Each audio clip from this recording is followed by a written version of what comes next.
kung titignan po natin yung trust and even yung approval ratings ng Pangulong Marcos Jr. and compare po natin yun kay VP Sara, makikita natin na kahit parehong may pagbaba, mas mataas pa rin yung rating si Vice President Sara Duterte compared dito kay Pangulong Marcos Jr. Tama po ba ito? Pagkakaintindi namin, Sir Ronald?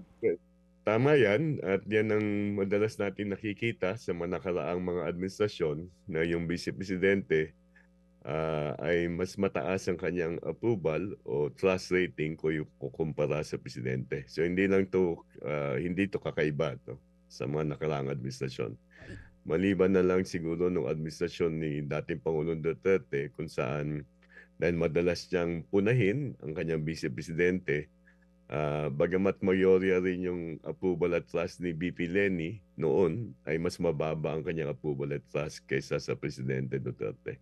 So hindi na po ito bago. Even in the past administrations, ganito rin po talaga yung trend na parang mas mataas lagi ang trust at approval ng Vice President compared sa Presidente.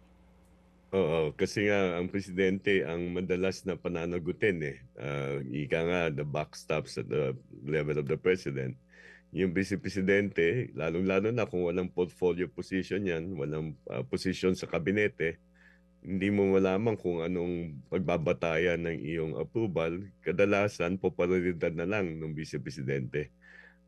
Pag nagkaroon ng isang usapin o skandalo tungkol sa Vice Presidente, maaaring ito yung magka-apekto sa kanyang approval at trust. At yun nakita natin noong panahon na may Quadcom hearings, doon bumababa yung approval at trust ni Vice Presidente Sara Duterte. Pero netong mga nakaraang buwan, walang anumang investigasyon na nagaganap tungkol sa di umano'y mga anomalya na may kinalaman ng Vice Presidente.